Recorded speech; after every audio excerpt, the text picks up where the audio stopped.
Hello guys, आज के lecture में आप सभी का स्वागत है।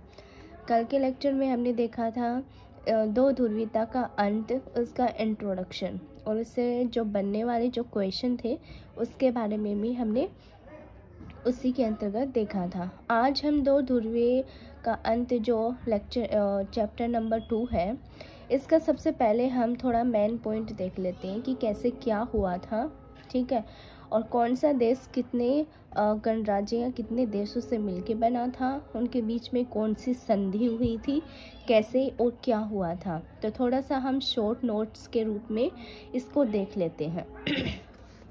सबसे पहले प्रथम विश्व युद्ध से लेते हैं। शीत युद्ध का दौर जो स्टार्टिंग से हमने पढ़ा था, थोड़ा थोड़ा उसका पीछे का लेके चलते हैं। तो प्रथम विश्व युद्ध जो था वो चला था, स्टार्ट हुआ था 1914 को और ख़त्म हुआ था 1918 को, ठीक है। यानी कि 4 साल जो है प्रथम विश्व युद्ध चला था। और प्रथम विश्व युद्ध ने क्या किया था, सबको दहला दिया था, यानी कि खतरनाक तरीके से हुआ था। लेकिन प्रथम विश्व युद्ध से भी ज़्यादा घातक था द्वितीय विश्व युद्ध, ठीक है। द्वितीय विश्व युद्ध जो है 1939 से शुरू हुआ था, 1945 में वो ख़त्म हुआ था, यानी कि 6 साल चला था द्वितीय विश्व युद्ध। प्रथम विश्व युद्ध और द्वितीय विश्व युद्ध में द्वितीय विश्व युद्ध ज़्यादा खतरनाक माना जाता है, क्योंकि इसके अंदर क्या हुआ था, परमाणु बम का यूज किया गया था। तो ये 4 साल चला था प्रथम विश्व युद्ध। द्वितीय विश्व युद्ध जो है वो 6 साल चला था। द्वितीय विश्व युद्ध में ऐसी कौन सी बात थी जो सबसे इम्पोर्टेंट थी? वो बात ये थी कि द्वितीय विश्व युद्ध के दौरान 2 महाशक्तियों का उदय हुआ था। दोनों महाशक्ति कौन थी? अमेरिका थी और हमारा सोवियत संघ था, ठीक है। अमेरिका और सोवियत संघ, ठीक है। जो अमेरिका, अब बात करेंगे तो दो ध्रुवीयता का अंत। दो ध्रुवीयता किसको बोले? यूएसए और यूएसएसआर, यानी कि अमेरिका और सोवियत संघ को। इस लेक्चर के अंदर हम कम्प्लीटली अमेरिका और सोवियत संघ के बीच के अंदर जानेंगे कौन सा बेस्ट था, इन दोनों के बीच में क्या क्या बातें हुई थी, ठीक है, इनकी कमज़ोरी क्या थी, इनसे एक दूसरे देशों को लाभ क्या हुआ, हानि कैसे हुई, और ये देश जो है जिसमें सोवियत संघ का विघटन किस प्रकार से हुआ, उसकी कमजोरी क्या थी, उसने अपने नागरिकों को कौन सी व्यवस्था दी, कौन सी व्यवस्था वो नहीं दे पाया, जिसके कारण उसका विघटन हुआ। तो जो सोवियत संघ तो था उसको दूसरी महाशक्ति के रूप में हम जानते हैं, ठीक है। तो सोवियत संघ जो था, जब दुनिया 2 भागों में बट गई थी, तो सबसे पहले विघटन यूरोप का हुआ था, ठीक है। तो जो पूर्वी यूरोप के जो लोग थे उन्होंने यूएसएसआर यानी कि सोवियत संघ का सहयोग किया था, ठीक है। अब जो यूएसएसआर जो है ये 8 सदस्य देशों से मिलकर बना है, जैसे पूर्व Germany, Poland, Czechoslovakia, Hungary, Romania, Bulgaria, Albania, Yugoslavia. तो ये सब जो है 8 जो देश हैं, इसको हम यूएसएसआर का सैटेलाइट देश भी बोलते हैं, ठीक है। अब ये बात हो गई हमारी यूएसएसआर की। अब थोड़ा सा हम यहाँ भी देख लेते हैं। तो जब प्रथम विश्व युद्ध हुआ था 1914 से 1918 तक, यानी कि 4 साल ये विश्व युद्ध चला था। तो उसके बाद में 1917, ठीक है, समाजवादी क्रांति हुई थी 1917 के अंदर, यानी कि जब विश्व युद्ध चल रहा, ख़त्म नहीं हुआ था उससे पहले ही 1917 में समाजवादी क्रांति हुई थी। समाजवादी, हम किसको समाजवादी क्रांति हुई जो कहाँ पे हुई थी? लेनिन नाम की एक जगह पे हुई थी, ठीक है। सोवियत प्रणाली, यानी कि 1917 में समाजवादी क्रांति जो लेनिन में हुई थी, इसके दौरान सोवियत संघ का क्या हुआ? निर्माण हुआ, या हम बोल सकते हैं उसका जन्म हुआ। तो यहाँ से हमें समझ जाना चाहिए था विचारधारा को लेकर, ठीक है। तो समाजवादी विचारधारा हमारी किसकी थी? सोवियत संघ की। तो 1917 में समाजवादी क्रांति हुई थी, जिसके दौरान सोवियत संघ का जन्म या फिर निर्माण समझ सकते हैं, ठीक है। USSR 1922, okay. तो जो सोवियत संघ जो है, तो ये क्या हुआ था? 15 गणराज्य से मिलके बना हुआ है, ठीक है। 15 गणराज्य। ये दूसरे विश्व युद्ध की बात कर रहे थे और हम ये पहले विश्व युद्ध की बात कर रहे हैं। पहले विश्व युद्ध में 15 गणराज्य से मिलके और बाद में 8 देश ही उसमें जुड़े थे। तो ये 15 गणराज्य देश कौन कौन से हैं?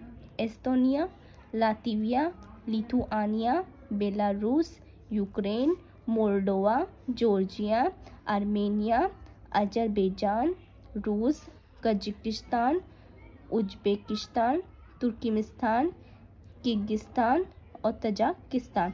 ये 15 गणराज्यों से मिलकर सोवियत संघ बना था। आई होप आपको समझ में आ रहा होगा।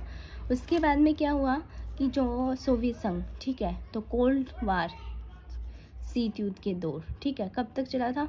1945 में शुरू हुआ था, ठीक है। विश्व युद्ध खत्म हो चुका था 1945 में, क्योंकि 1939 से 45 के बीच वो चला था। तो जब द्वितीय विश्व युद्ध जब समाप्त हुआ था, ठीक है, तब शुरू हुआ था हमारा शीत युद्ध का दौर। शीत युद्ध का दौर जो है 1991 में ख़त्म हो चुका था।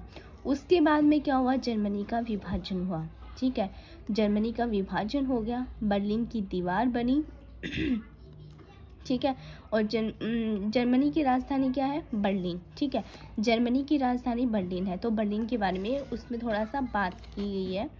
अब क्या हुआ? प्रथम शीत युद्ध कब हुआ था? 1945 से 1962 तक चला था प्रथम शीत युद्ध, जो साम्यवादी विरोधी था। साम्यवादी का मतलब अमेरिका। प्रथम विश्व युद्ध। दूसरा क्या हुआ?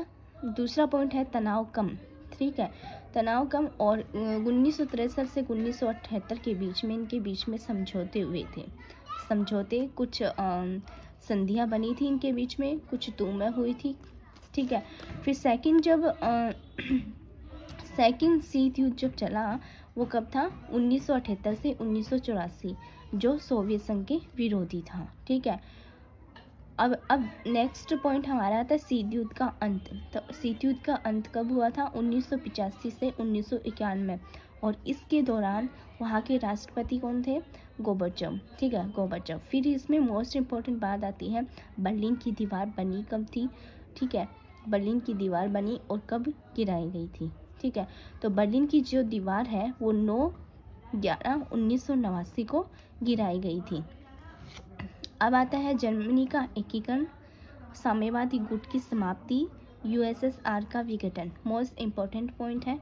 तो जो सोवियत संघ जो था उसका विघटन कब हुआ था?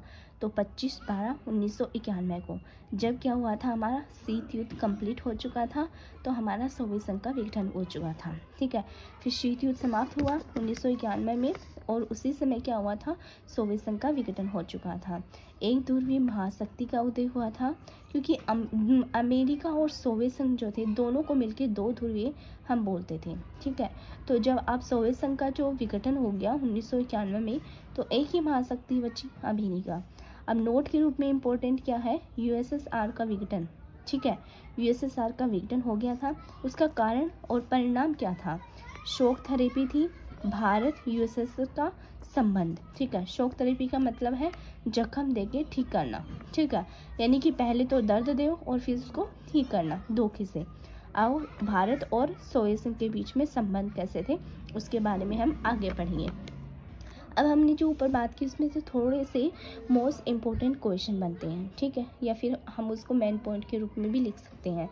जैसे शीत युद्ध का चरम बिंदु हम किसको बोलते हैं? क्यूबा मिसाइल संकट को। बहुत ही मोस्ट क्वेश्चन है जो एक साल छोड़ के आते ही रहते हैं। तो शीत युद्ध का चरम बिंदु जो है क्यूबा मिसाइल संकट को बोला जाता है, ठीक है। शीत युद्ध का प्रतीक कौन होता है? शीत युद्ध का प्रतीक जो है वो बर्लिन की दीवार को बोला गया है। नेक्स्ट हमारा शीत युद्ध समाप्त करने वाले नेता के रूप में गोर्बाचोव को माना जाता है, ठीक है। शीत युद्ध की समाप्ति किसके कारण हुई थी? गोर्बाचोव के कारण हुई थी। तो ये हमारे मोस्ट इम्पोर्टेंट थे कुछ, और इससे थोड़े और भी मोस्ट इम्पोर्टेंट इसमें पॉइंट बनते हैं जो हम नेक्स्ट लेक्चर में देखेंगे, क्योंकि वीडियो थोड़ा लॉन्ग हो गया है, ठीक है। सो आई थिंक आपको ये शॉर्ट थोड़ा समझ में आया होगा। इससे जो थोड़ा सा और शॉर्ट नोट्स है पॉइंट के अकॉर्डिंग वो मैं अगले लेक्चर में बताऊंगी। So thank you guys.